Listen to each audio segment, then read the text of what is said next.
It might appear as though it's literally one of today's hottest looks, but the statement on display here isn't one of fashion. It's one of protest against fossil fuel companies. It's ridiculous that this COP has hosted so many fossil fuel lobbyists who really come here to look for ways in which they can continue to make extraordinary and unreasonable profits off the backs of our people and off the destruction of our communities. That's an activist speaking in Dubai, and this host COP he's talking about isn't some benevolent policeman throwing a dinner party. COP refers to the Conference of the Parties of the United Nations Framework Convention on Climate Change, saying COP is faster. And they're meeting for the 28th time right now in Dubai, so their event is called COP28. The UN says it's the world's only multilateral decision-making forum on climate change, with almost complete membership of every country on Earth.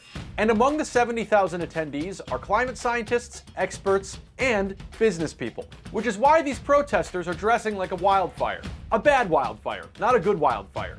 And even this wildfire is okay at best. I'm much more of a moving on and getting over kind of guy. This is not the space in which those deals and those voices should be represented, because those voices carry one mandate alone, and that is to continue destroying the planet in order to make profits. So that activist is with Stop EACOP, another fun acronym, and this time COP doesn't spell policeman or UN climate group. COP here is crude oil pipeline, EA is East African, and STOP isn't part of the acronym. So it's Stop East African Crude Oil Pipeline. And as you may have surmised, they're against fossil fuel companies' plans to build a massive crude oil pipeline in East Africa, saying it'll displace communities, ruin wildlife, and of course, contribute to the climate crisis. We know that the fossil fuel industry sits at the very core, the very root of the climate crisis. Yeah, because here's the thing. In spite of COP28 offering up a nifty little low-carbon version of its website, which I guess helps save the environment by breaking all the images, and in spite of all these business people and delegates and diplomats attending this conference in the middle of the desert nation of the UAE, and in spite of what appears to be a bunch of nice food options for attendees, plant-based chicken sandwiches, house-baked pretzels, milk bread toasties, things with the climate aren't so hot right now. I'm probably gonna phrase that better. So we are clearly not going in the right direction. Despite the commitment from the countries to reduce emissions with minus 40 something by 2030 for some countries. When you look at the global numbers, it's not happening yet. So for those who don't recognize this man, whether he's focused or not, that's the lead author of the Global Carbon Budget Report. I know, Global Carbon Budget Report doesn't exactly fly off the page like the commanding title of a Harlan Coben novel, but because climate change impacts everything on the planet, I'll put up some nice videos from some nice things here on Earth for you to enjoy while we delve into this budget document. So the Global Carbon Project says this budget concerns all of the emissions and removals of CO2 across the globe that stem from human activities. The biggest portion made by people like you and me, but mostly you, comes from burning fossil fuels, accounting for about 90% of CO2 emissions. I've never owned a car. We burn coal, oil and gas. Altogether, they represent more than 35, 36, 37 billion tons of CO2 being emitted every year. Most of the rest of these emissions come from changes in land use, like by cutting down forests. I've never done that either, but hey, we're all in this together. This is mainly happening in the tropics now. The big countries, Brazil, Indonesia, the Democratic Republic of Congo. But today, this represents about 10% of total emission. So broad pictures like 36 come from fossil fuel burning, and about 4 billion tons per year come from deforestation. Now, these experts say that only half of all that CO2 goes into the atmosphere. The other half is removed by what are called CO2 sinks, things that absorb carbon like an ocean or vegetation. And these researchers calculate this budget every year to better understand long-term climate trends. But just like the trend of bringing back bucket hats and giant pants, it's pretty hideous. We're not making deep enough and broad enough cuts in global carbon emissions to really put us on a track that really allows us to tackle climate change. That's a co-author of this climate budget report. Growing emissions year on year are responsible for climate change, and as long as they're not brought down to zero, then the warming is going to continue.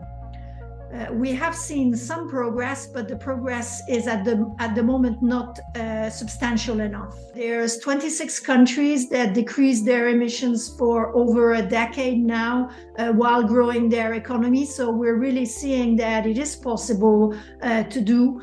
Even the countries where the emissions still grow, they're growing more slowly in the past decade or so than they have done before. Many European countries, France, Germany, the UK, but also the US, Japan, Brazil for the fossil emissions, they decreased their emissions, South Africa as well. These countries, most of them decreased their emissions only gently, 1%, 2% for the best of cases, maybe a little more.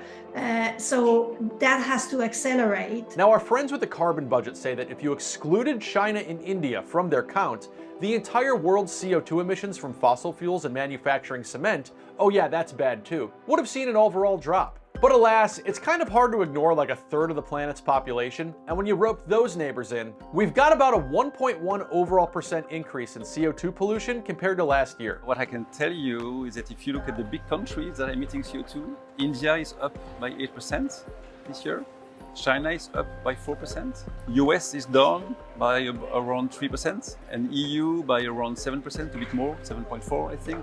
I need to check the numbers, but so essentially US, EU declining, India, China increasing, rest of the world, small increase as well. So this report helps track the progress we're making towards hitting the goals of the Paris Climate Agreement, which is trying to limit global warming to 1.5 degrees Celsius by 2030, the point at which some scientists say we could hit some serious and irreversible climate tipping points. And just like all those tipping points that keep popping up at the checkout, even though you're just trying to buy some gum, this is a bad thing. We need to be aligned with the 1.5 target, keeping 1.5 within reach.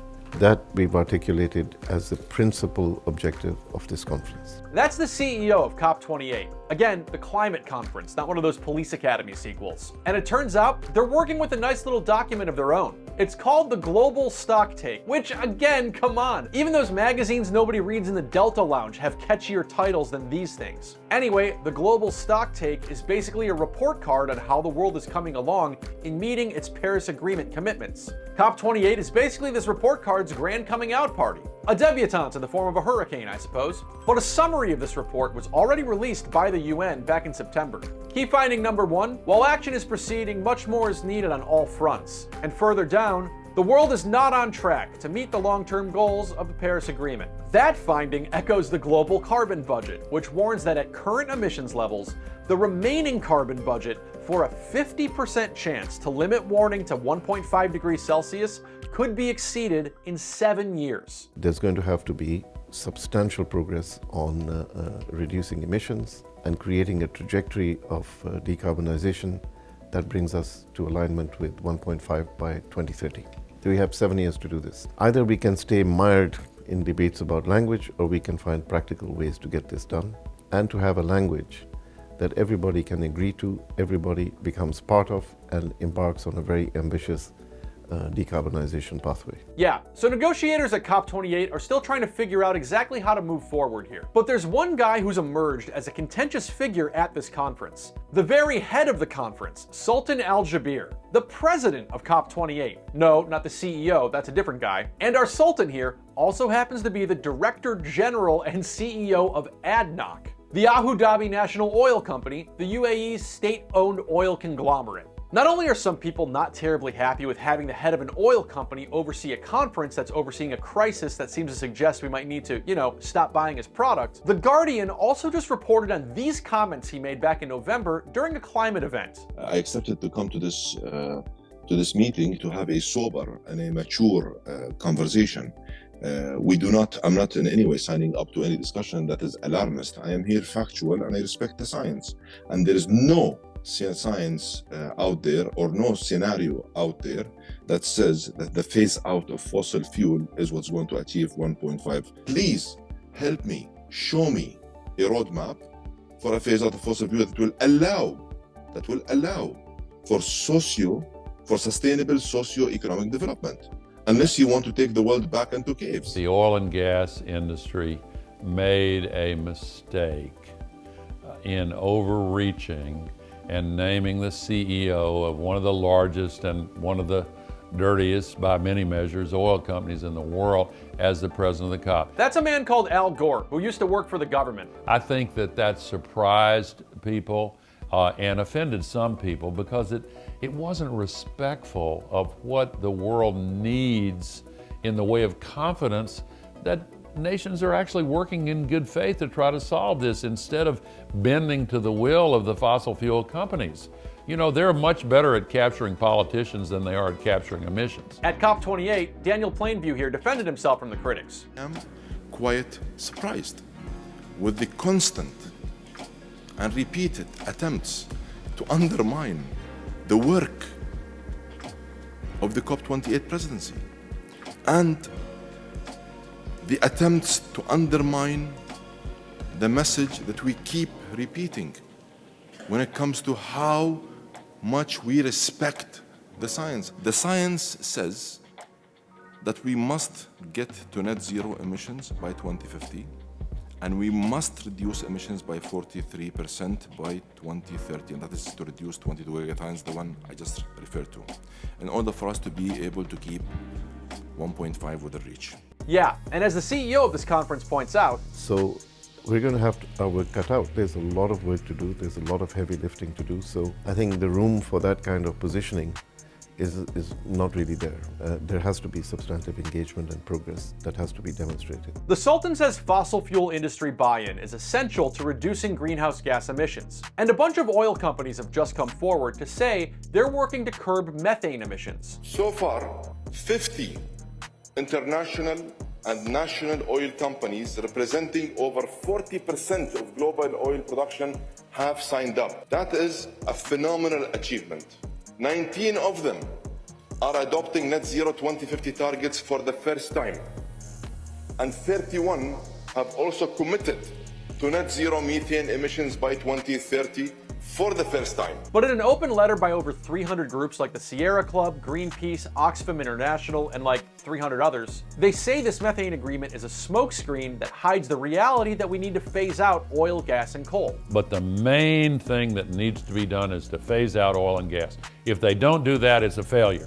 If they do it, it's going to be a surprising success. Again, the experts say we've got about 7 years to cut warming down to stick to this 1.5 degree limit. So check back in 2030 to see if your news refresh looks like this. Check out this surveillance video of President Mark Cuban riding a golf cart through a Chick-fil-A drive-thru on a nice summer day. Or like this. I can't read the prompter because it melted.